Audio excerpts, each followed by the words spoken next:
So, ito na yung finished product natin. Check natin kung yung ng wall. So, ito yung wall niya.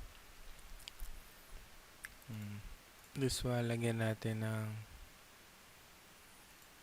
render para makita natin. So, bali ito yung design. Bali ito yung window niya. So, ito, pwede siya umupo rito. Pag kukunin niya yung sapatos dito, tapos meron pa siyang extra drawer dito.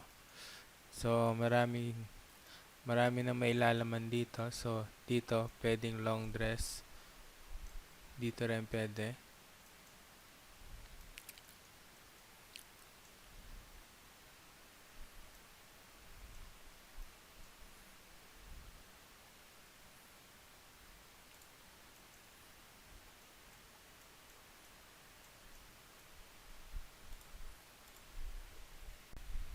Hi sa inyong lahat. Meron tayong bagong i-design. Ito yung sa kliyente natin na sukatan na namin. So, bali, ito yung area ng closet room. So, ang i-design natin ngayon is walk-in closet. So, ito yung niya. Ito yung mga reference na binigay nilang gusto mangyari. So, itong dalawang to.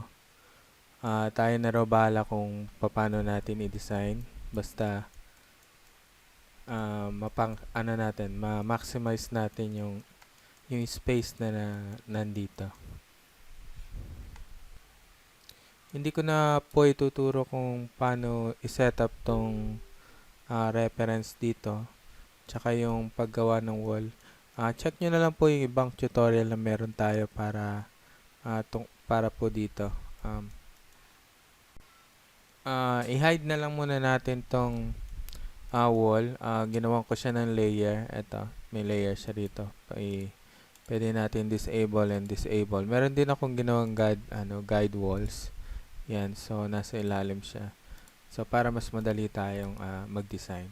So sa design natin, ang standard ng wardrobe na pwede natin gawin is 24 or hanggang 26 or pataas. So meron tayong 40 rito. So pwede natin gawin is lagay tayo dito na 24.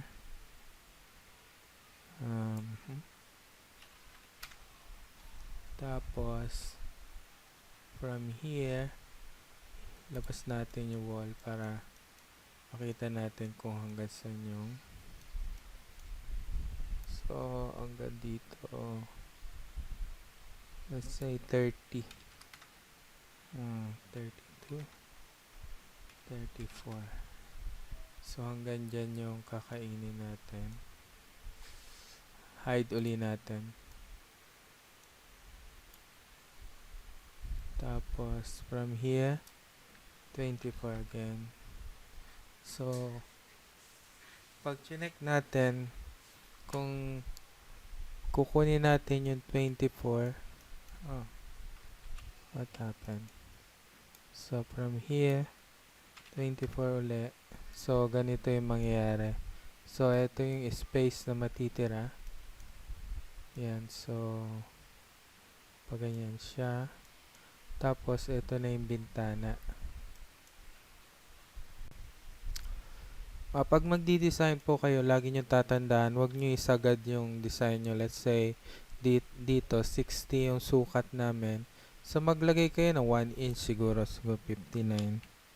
Yan. So, may half inch kayo dito sa kabila. May half inch kayo dito sa kabila. Kung meron mang gap yan, pwede naman kayo gumamit ng filler. So, para mawala yung gap. So, diskarte dyan. Sa experience ko kasi, wala po kasing pantay na, wala po pantay na pader. Kahit saan po kayo puro po lahat yan may defect po. Hindi siya talagang totally na eskwalado pagka 60 rito, dito, ganun. So, kunin nyo na lang po yung pinakamalapit kapag magsusukat sila. So, dito pwede na natin simulan yung pag-design natin. So, basic shape pa tayo lagi. So, simulan natin sa 7 feet yung wardrobe. So, tingnan natin kung gaano kataas yung wall. So, ganito kataas yung wall niya. So, ang wall na meron sa sukat nila doon, 96. So, pwede natin sigurong isagad yan, bawasan natin ng 2 inches. Bakit po babawasan ng 2 inches? So, as sabi ko kanina, walang pader na perpekto, wala rin pong ceiling na perpekto. So, pwede tayong gumamit ng kornesa kung gusto natin takpan yung dito na gap. So, magkakagap talaga siya. Kasi kung isasakto natin yan, ako, mahirapan tayo mag-install yan.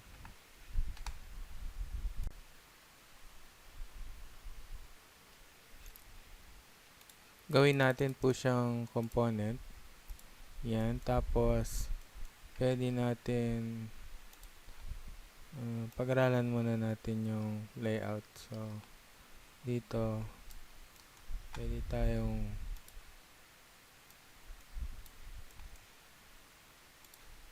lagay dito.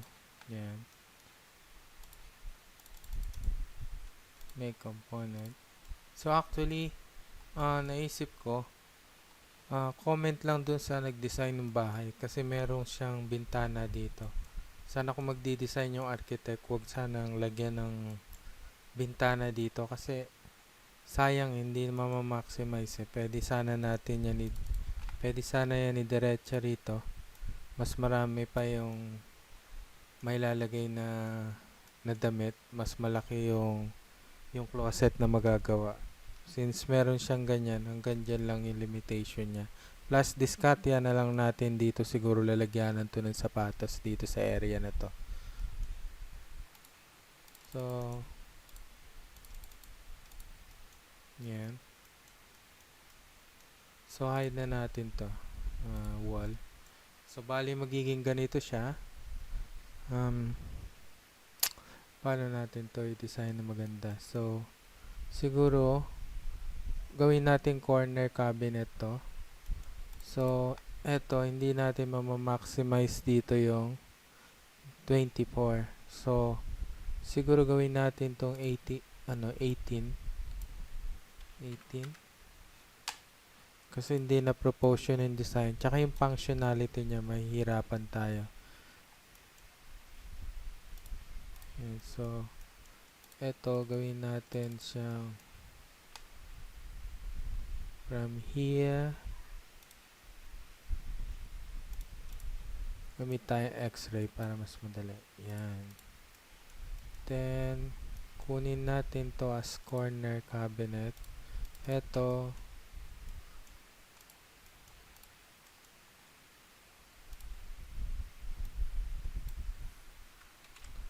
siguro from here, let's say 14.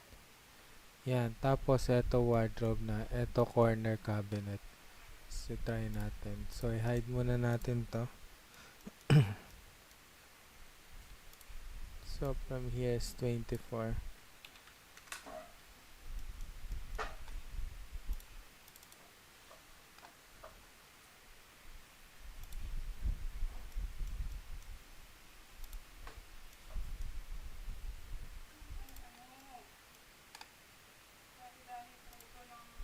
Ito.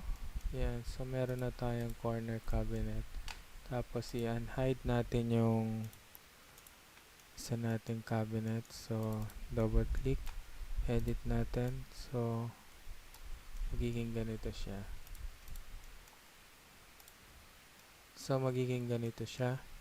So, maganda rito, diskarte rito, isang portion to, isang portion to. So, pag dineliver natin to, since manipis lang naman to, madali na to iakyat. O, kung iakyat man natin sa hagdan, or pag-install na ito, i-connect na lang natin sila pagkatapos na. Tsaka isa pang diskarte rito, mahirap to i-install kapag ganito kahaba. So, hatiin natin to sa dalawa.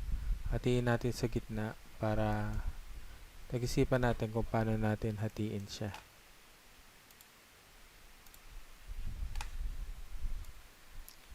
Since matatakpan naman ng wall yung side na to, tsaka yung ibang side niya, so pwede natin to hatiin. So kasi dito is continuous siya kasi nakalabas siya. So dito walang problema kung hatiin natin, di mapapansin na kalahati siya. Hatiin natin siya sa, hanapin natin yung kalahati.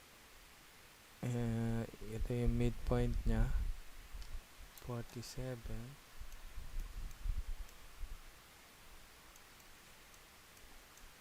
Pero di tayo dun pupunta. So gawin natin, let's say 30.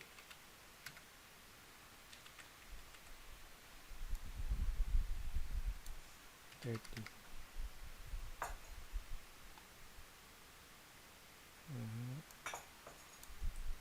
40. Yan, so 40. So dito, gawa tayong bagong box.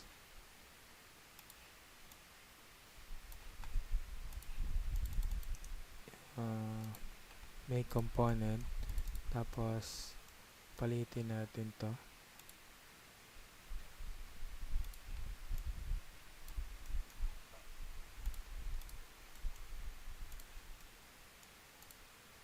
Bali, meron na tayong ganyan. So, pwede natin i-design na yung drawer dito. Pwede ito yung word, hangiran niya. Tapos, dito, yung mga shelves na pwede natin gawin.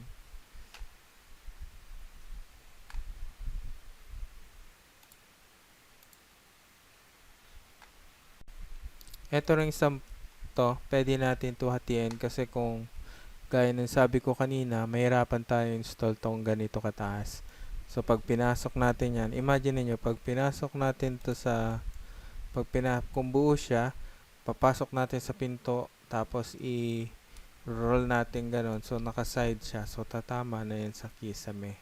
So isang pa yan. Pag magdi-design kayo, hatiin nyo, wag isang buo siya. Yan. So yan. Hatiin natin to. So itong shape na to, copy na lang natin to. Copy, tapos labas ng isa. Edit, paste in place. Yan. Tapos push and pull. Yan siya. So gawin natin component to. May component. Tapos eto, bawasan natin. Yan. So bali magiging ganito na siya.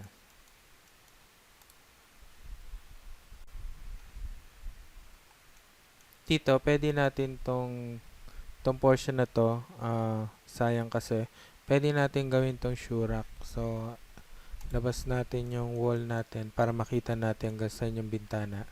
So, from here, siguro, pwede akong 30. Yan, so para maraming tayo may lagay. Gawin natin dito. Actually, pwede siya ng mas maliit. Para pwede rin siya as yan. Kasi pwede rin siya na pwede upuan So pagka upuan, ang taas ng upuan is nasa 14. Yan. Plus, pwede tayo maglagay ng 3 inches na foam or 2 inches para maging 17 or 16 siya. So, dito na tayo dito. So, pwede na tayo dyan. So, may component. Yan, bali dyan siya. Tapos, dito na maglalagay ng salamin yung kliyente. Actually, pwede natin ipakita sa kanya yun. So, siguro 5. Tapos, 5 din dito. 4. Yan.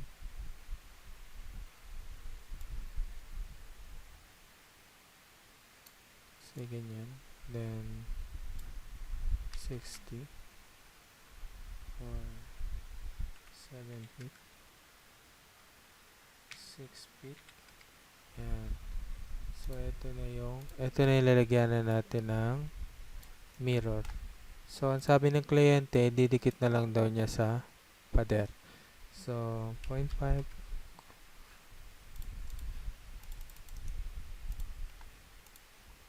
So, yan yung mirror natin. So, bali mangyayari is ganito. Tanggalin natin yung wall. So, ito yung layout natin. So, masyado marami na yung guidelines natin. So, delete na natin. So, bali ito siya. So, ito yung discarte na box niya. So, kung masaya na tayo dito, tingin ko naman na okay na. I-design na natin ng details siya. Unahin natin i-design tong lower part na to. So, tuturo ko sa inyo. Since component to, pwede natin to i-clone papunta rito para mas makapag-focus tayo. So, yan yung isang way ng pag-edit na maayos. So, naka-clone siya. So, double-click ko rito. Edit natin siya. Then, make group. Tapos, kuha na natin siya ng pyesa. So, gawa tayong dingding niya.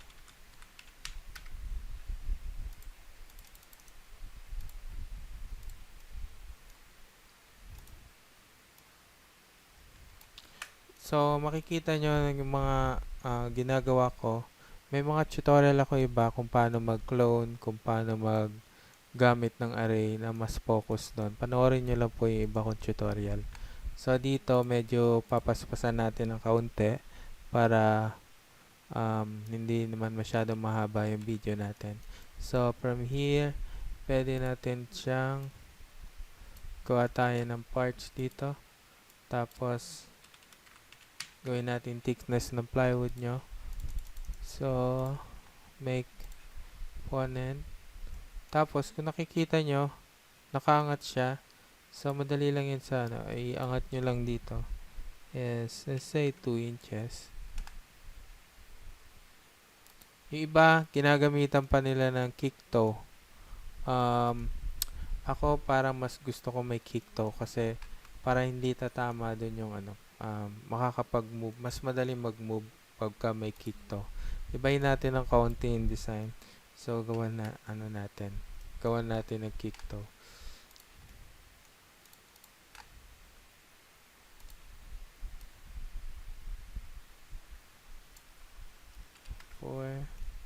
Tapos, bawas tayo dito ng 2 inches. And so, gawa natin siya ng kick toe. Bali ito siya. Tapos, yan. Tapos, lagyan natin siya ng brace dito.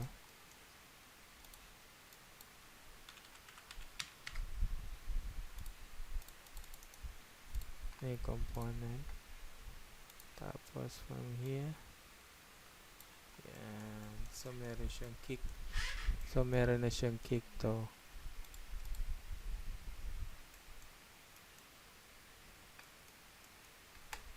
So, pwede natin i-copy to. So, kung mapapansin nila, yung sa diskarte natin, kung mapapansin nyo, discarding tinuro ko. Kung ano yung ginagawa ko dito, yun na rin yung nagagawa dito. So, makakapag-save tayo ng oras kasi nakakapag-focus tayo.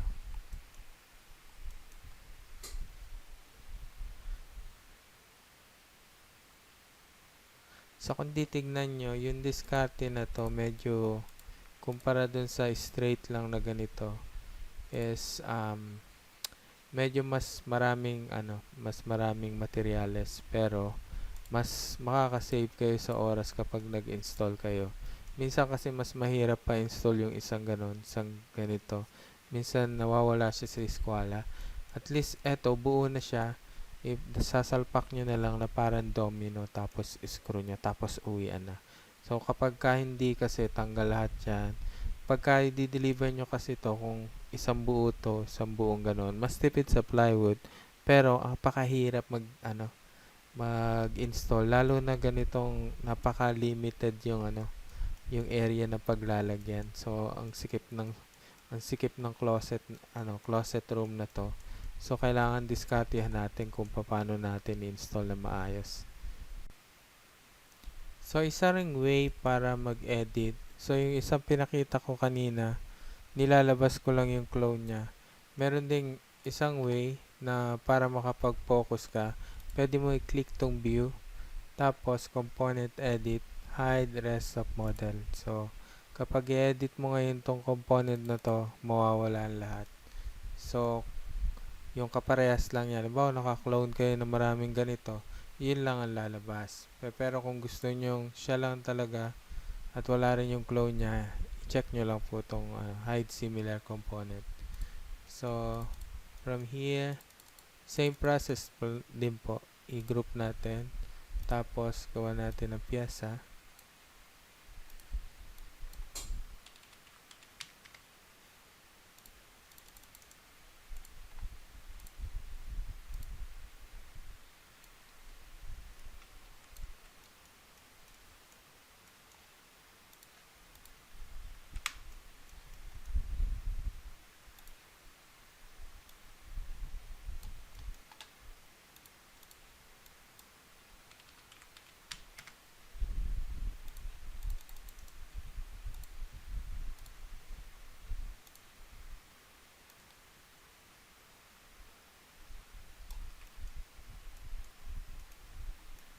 So, kami, nakasanayan dito namin na naglalagay kami lagi dito ng brace. At least 2 inches para ma-hide lang yung hanger rod. Kasi, mas maganda tignan kung hindi kita yung hangiran. Lalo na kung hindi pare-parehas yung hangiran, yung hanger natin. Mas magandang may ganito. Tsaka isa pang neto is tungkol sa alikabok. Yun yung standard eh. Yun yung explanation bakit meron ganito. Yan, so bali meron na tayong ganyan. So nga pala, kung gusto nyo lagyan to ng backing, ang diskarte sa backing is pwede natin gawin is since eto naka-clone, make unique, bawasan natin to ng 3/4. Yan, tapos gawa tayong backing. Yan. Tapos sa mga ganito kalalaki, 1/2 yung nilalagay na backing namin. 0.5. Tapos component.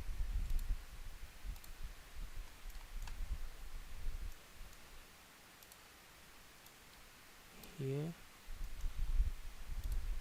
So, ang dapat na diskarte rito is nakakanal siya. So, gagawa tayo ng kanal niya. So, susobra natin to ng 0.25 or 1/4. So, dito rin po. Tapos, dito rin sa taas niya. Yan. So, paano susunod natin para makapag gawa ng kanal? I-select natin yung backing natin, tapos hit natin tong trim. Click nyo yan, automatic magkakaroon ng kanal tong pangalawa nating select. So, ito rin. Bali, ito rin is may kanal. So, kapag in-edit natin, hinide natin to. So, meron na siyang kanal na paikot.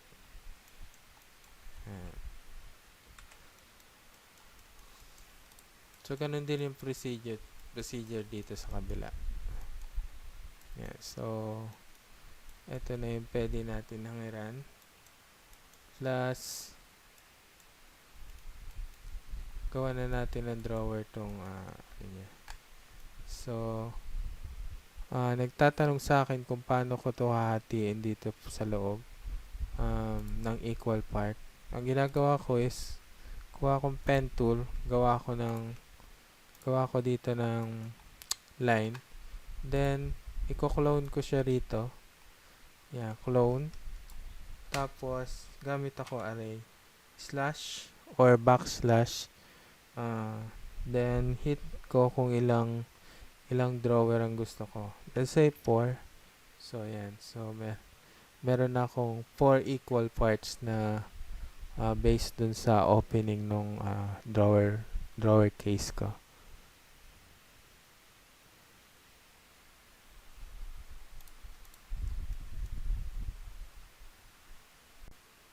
So, since ano siya, gamit tayong guide para tapos lagyan natin to ng guidelines. Tapos, i-delete na natin siya. Hindi na natin to kailangan. So, delete natin to. Delete. Tapos, delete. And then, meron pa isa rito. So, gagawa ako ng drawer. So, dito is manipis lang siya. So, ang gusto ng kliyente medyo malaki-laki. So, gawa ko ng box dyan. Tapos, hit ko yung 16.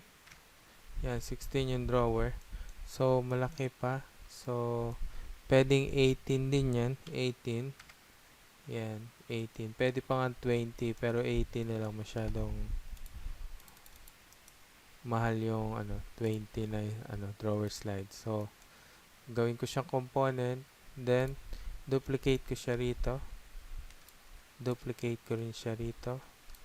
And then, duplicate ko siya one more. Yan. So, meron na tayong box drawer na pwede natin simulan. Sa napapansin nyo, wala siya rito kasi nasa labas siya ng component. So, pwede natin select lahat. Tapos, cut natin. Double click natin tong component na to. Paste in place. Yan. So, meron na rin siya ron sa kabila. So, edit natin to. Double click. Edit natin. So, ang drawer slide natin, di ba, is 0.5 kabilaan. So, 0.5 para malagyan natin yung drawer slide. So, 0.5 nyo na rin dito. Bawasan nyo na rin dito. So, mangyayari niyan is automatic meron siyang ganito. Yan. So, dito sa design na pinagagayahan natin dito sa may baba, meron siya isang naka-open. Meron siyang isang parang nakaganito siya. Meaning is pwede siyang sa mga, ewan ko kung anong tawag dito. Design, di ko alam ang tawag dyan. So, pwedeng iba tong part na to, iba tong part na to. Pero, mamaya is i-disable natin yung niya, yung clone niya. Gagawin natin unique to, pero gawan muna natin siya ng basic part. Mamaya na yung yeah. So, ayan, dito. Group natin to, group. Then, gawa tayo dito ng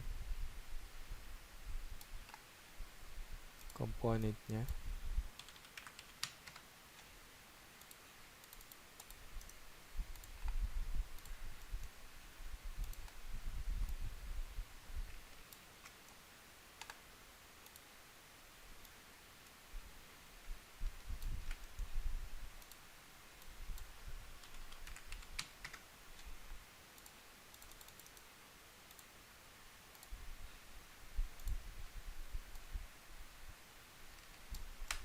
So, bali pwede na natin delete tong guide natin na box.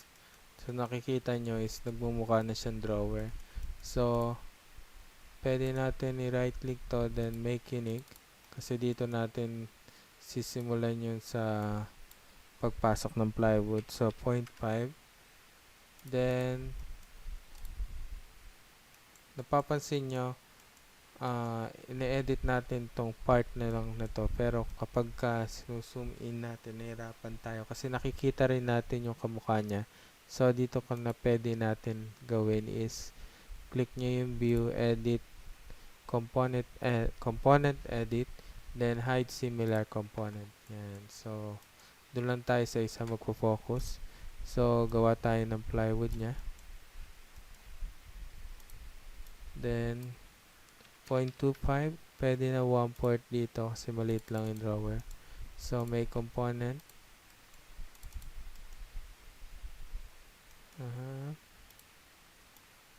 Yan natin to 0.25. Dito rin is 0.25. Then dito rin 0.25. So, kapag sinelect natin to, edit natin na nandito siya. So, kailangan natin gawan ng kanal tong portion na to para doon natin susuksok yung plywood. So, ang paggawa niyan, select natin yung backing natin, then hit yung trim, click nyo yung pangalawa, pangatlo na parts, yan. So, kapag night ko to, meron ng kanal yan paikot. So, dito niya susuksok yung plywood. So, bali, meron na tayo dito, ganyan. So, kapag in-x-ray natin, makikita natin yung parts. So, pwede natin make unique tong isang to. Make unique. Tapos, double click. Pwede natin liitan to.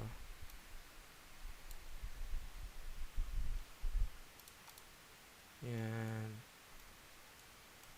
Pwede natin gawin ganyan para na-access siya katulad nito.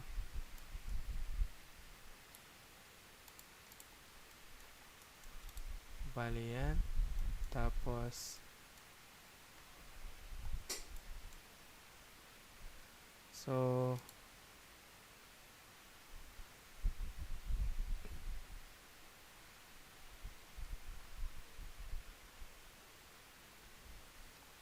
pwedeng ganito siya. So, dito lang yung meron siyang open. Dito sa baba is puro pare-parehas na siya. So, pwede natin delete to kung happy na tayo dyan. Yan, delete. Tapos, delete guides.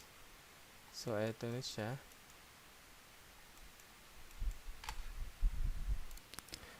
Bali, continue tayo. Gawa natin dito ng itong portion na to. Siguro is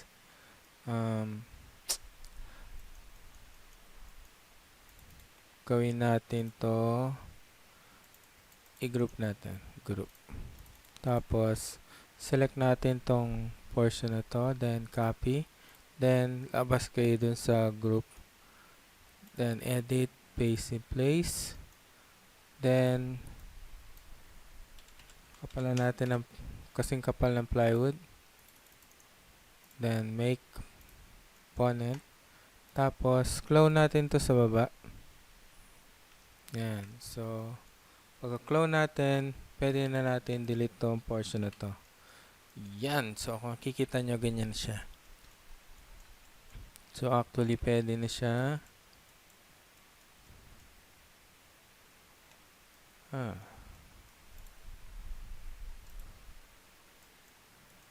Meron siyang problem. Dito na over siya.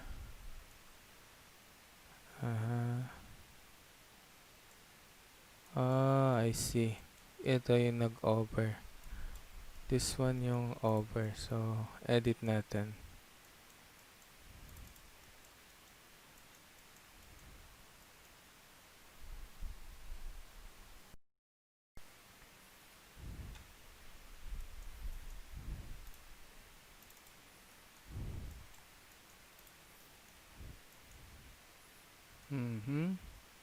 Ang pwede natin gawin dito is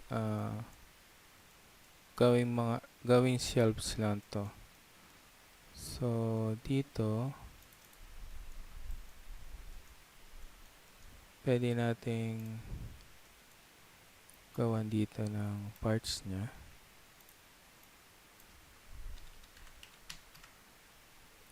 Ganun din yung gagawin natin sa kabila. So, dito rin sa kabila.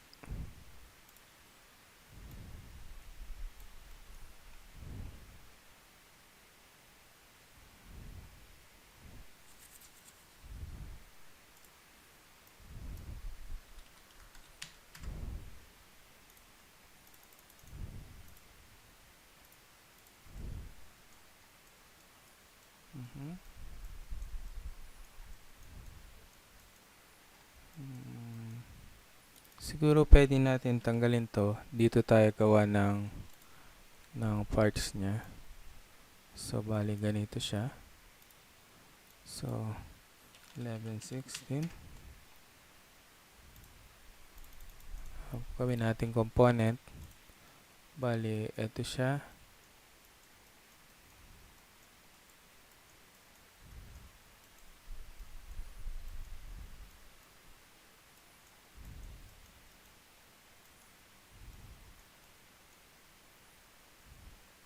Then, ang pwede pa natin gawin is either pwede natin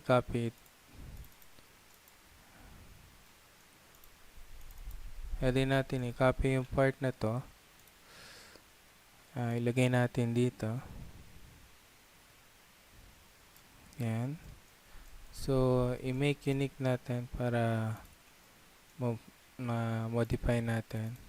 Pwedeng ang gawin natin is edit. Pwede natin to ilagay dito. So, pwedeng ganyan siya.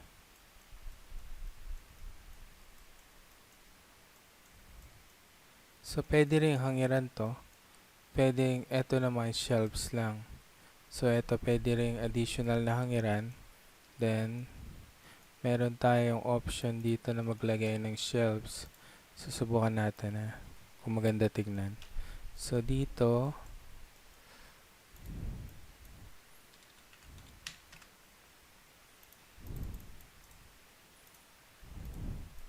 bali ito siya. Tingnan natin sa likod. Mas madali makita sa likod. So, dito, duplicate ko siya. Tapos, gawa tayo array 6 /5. So, ganyan siya. So, delete na natin to. Delete. And this one. Yan. So, bali magiging ganito siya. So, dito pwedeng hangiran din tong part na to. Or, pwede natin tong paiksiin. Tong part na to. Para maging easy access siya to this one. So, dito naman sa baba po, ibang diskarte ang gawin natin. Double click natin. So, edit, component edit, hide rest of model. So, dito is gawin lang natin siya self. So, copy.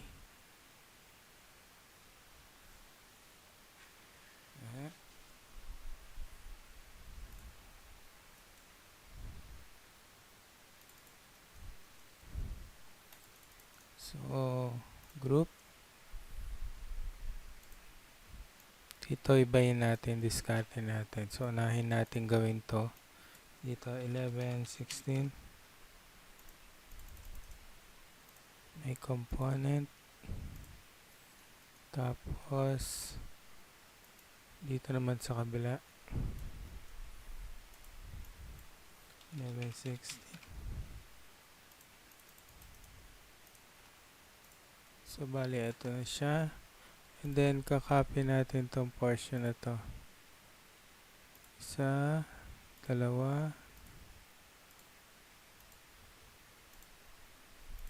Yan, bali yung option na to. Kakopy natin. Then, push.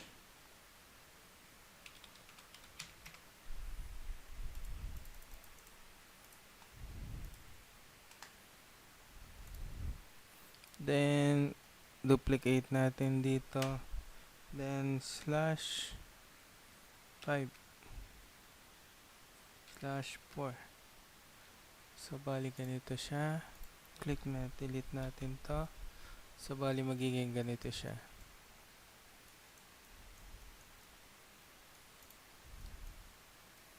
So, bali ganyan siya. So, eto, marami tayong pwedeng gamitan dito. So, tanggalin muna natin tong mirror. So, ganito siya. So,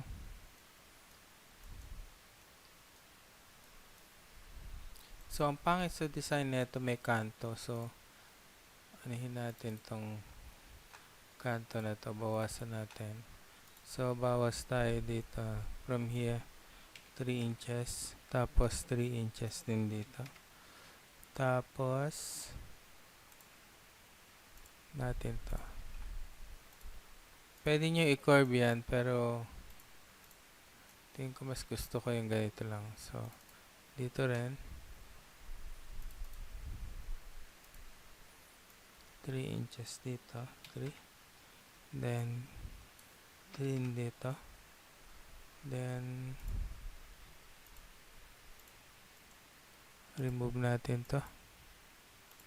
So, ganun siya. So, yun yung kagandahan ng clone. Isa lang yung ginawa natin. So, na-edit siya lahat. So, magiging ganito siya. Yan. So, either pwede nyo lagyan ng sapatos o ano man. So, meron siyang shelves dyan. Delete. Eto, pwede natin gawin tong upuan or kung ano pwedeng functional din to na upuan eh. So, kukunin yung sapatos dito, uupo siya rito. Pero, gusto natin is maging maganda rin tong storage din to. So, focus tayo dito. Group. Then, gawa tayong pattern niya rito. 11-16. 11-16 po yung size ng plywood namin. Depende po yan sa size ng, kung kayo magde-design. So, dapat alam nyo yung size ng plywood nyo. Kasi pagka nilagay nyo 3/4 tapos hindi naman siya 3/4, kulang siya. So, sa actual finish size nyo, magkakaproblema kayo ng kaunti. Either kulang o sobra. So, dito, gawa natin dito ng pagganito.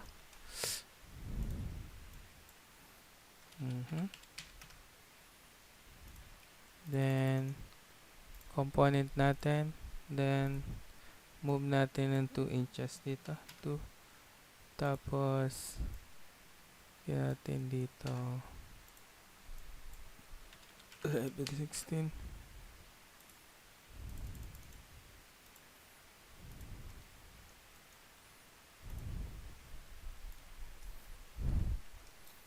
Bali, ganito siya. And then, kunin natin to. Hatiin natin siya sa dalawang drawer. Then, may component. Then, lagay natin to sa gitna. Ito yung center point niya. So, 11-16 yung plywood namin. So, pag hinati mo pa yung 11-16, so 11-32. 11-32. Yan. So, double click na lang sa kabila. Automatic na yun sa SketchUp na re-record niya yung last na So, dito, pwede natin isarado to. Or, pwede rin lagay natin yung 4-4 dito. Try natin yung 4-4 para makita nyo kung paano. So, gawa tayo ng kabitan dito. So, 4. Tapos, gawa kong brace dito. 11-16. Tapos, move ko dito. Gawin kong component. Move ko siya rito. Bali, magiging ganito siya. And then, dito, para mas matibay siyang konti, maglagay tayo ng 2 inches dito. So, maglagay tayo ng brace dito. Tapos, 11-16. Tapos, lagi po natin magko-component. Kapag within component, ang ginagawa ko lang po sa loob ng component, bago ko i-edit, ginag-group ko pa. Pero lagi nyo pong ugaliin mag-component kasi mas organized, mas madali natin ma-edit kapag naka-component. Saka pwede natin kasi siyang i-edit ng isa lang. Pwede natin siya i-clone. So, from here, ganito na siya. So, eto, kung lalagyan natin ng backing, i-move natin lang to ng 0.5 or 1/2. Tapos this one should be minus 1 minus 0.5. Yan. So, eto rin, kailangan minus 0.5 din. Then, i-move natin to dito. So, in this case, pwede na tayo gumawa ng backing niya. Pero bago yon, edit muna natin tong portion na to. So, select natin to. And then, trim natin this one. And trim this one. So,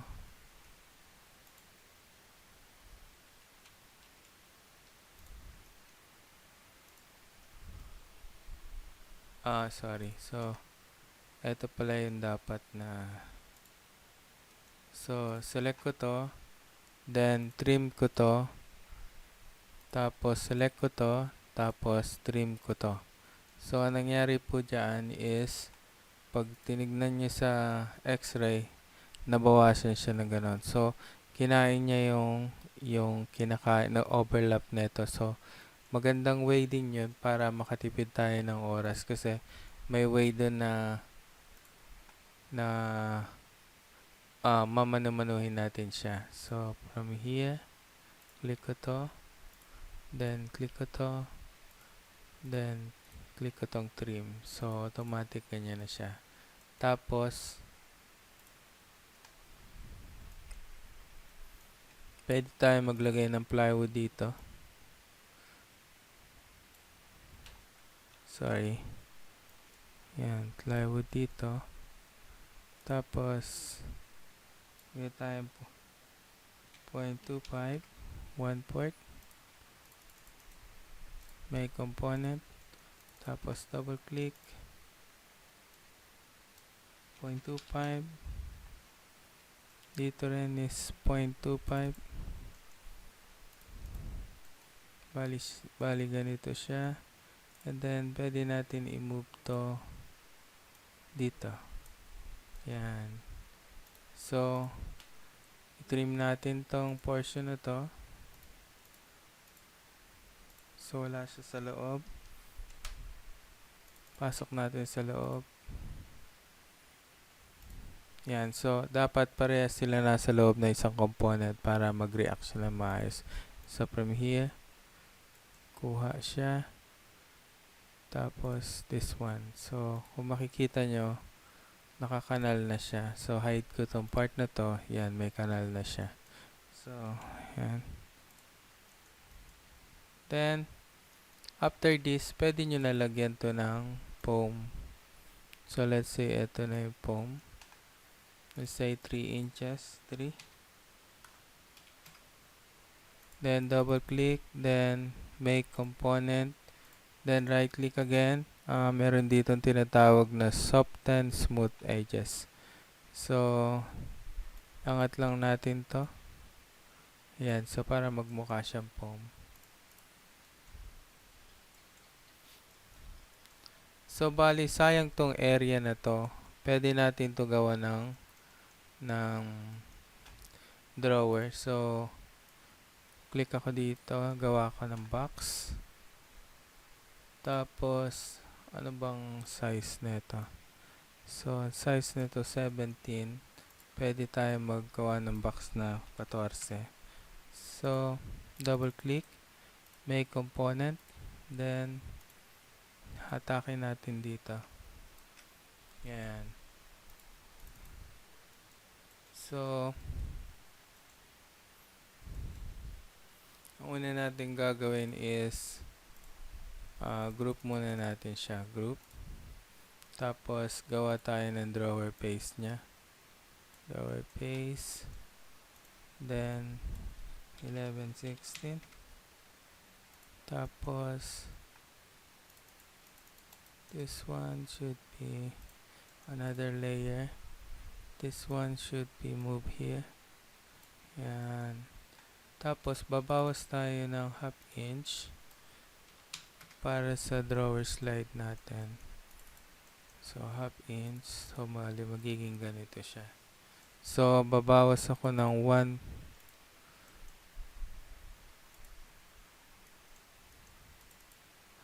So, babawas ako dito ng 1/8 paikot. 1-8. Then, 1-8 dito, 1-8, 1-8 here also. So, magiging ganito siya. So,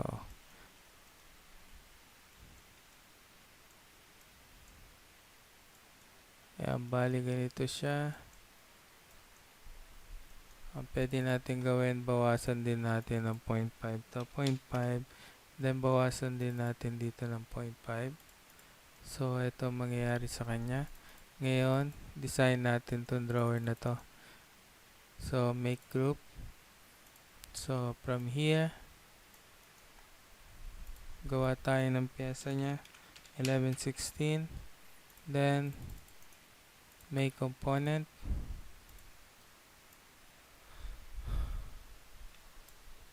Clone. Then, this one. 11/16. Make component. Pwede na i-delete to. And then, pwede na to dito. Make unique. Bawasan natin to ng 5.5. Tapos, gawa tayo ng backing niya. Bale, ito yung backing. So, 0.25. Make component.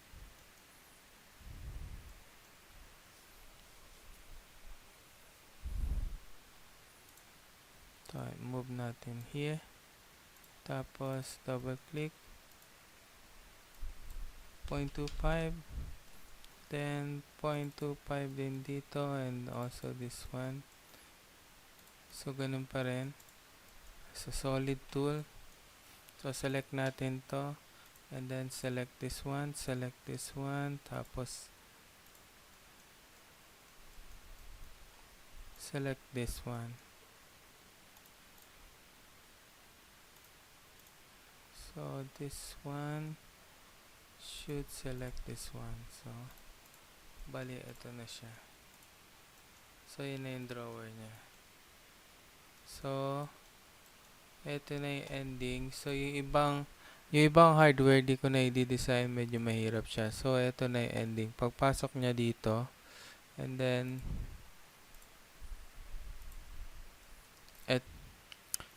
bali, ito na yung finish design natin.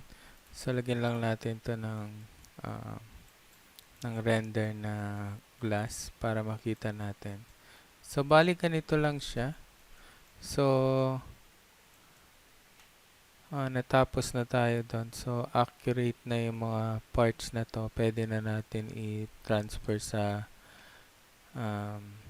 pwede na natin ipasa to sa mga karpintero. So, ang ginagawa ko, pagka ipapasa na to, i-hide ko tong mga part na to. I-hide ko rin to.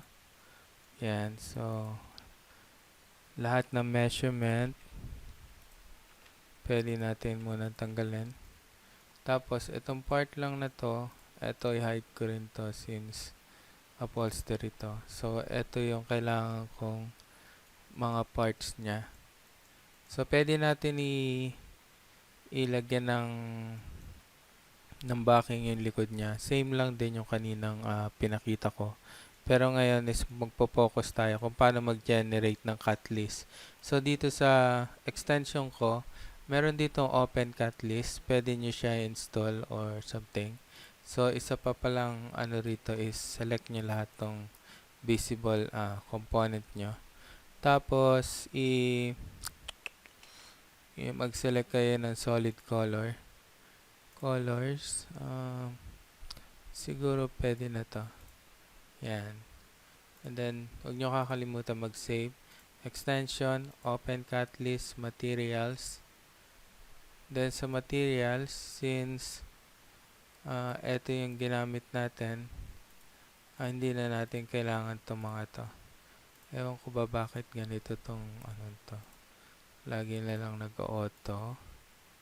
Dapat tanggal na to. Hindi naman natin ginamit to. Pero, i-remove na lang natin. So, remove, remove, remove, remove, remove, remove. Then this one will be removed, remove, and this one should be removed. So, kung makikita nyo, ito yung natirang ginamit natin. Edit natin siya. So, undefined nakalagay. Lagay natin sheet good.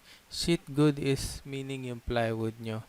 So, yung plywood na ginamit natin is meron tayong 1/2, diba?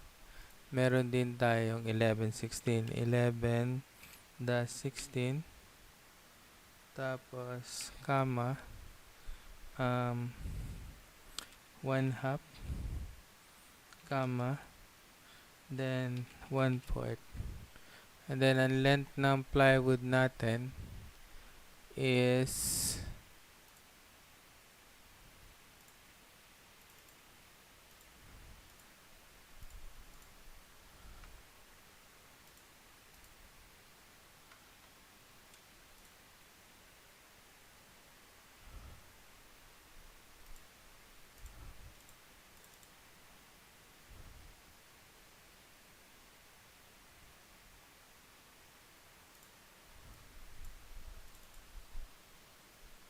kaya natin 11/16. Hit enter. Sorry, enter pala. So, 1/2 enter. Then 1/4 enter. So, ang length niya is 8 feet by 4 feet. So, no grain kasi hindi naman tayo gamit ng may grain. So, sheet good. Hit apply. Then, punta tayo sa part list. Generate part list. So, dun sa generate part list, makikita nyo, nandito yung lahat ng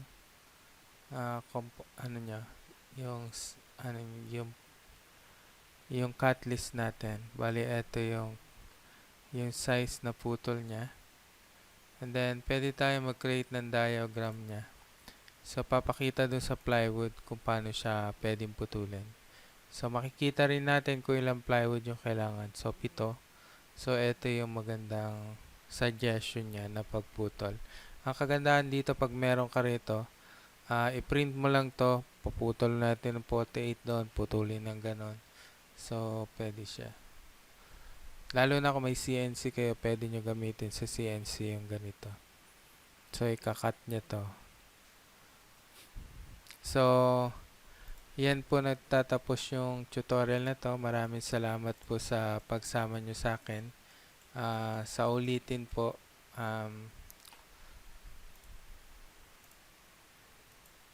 samahan nyo uli po ako sa tutorial na gagawin ko. Ay, salamat po.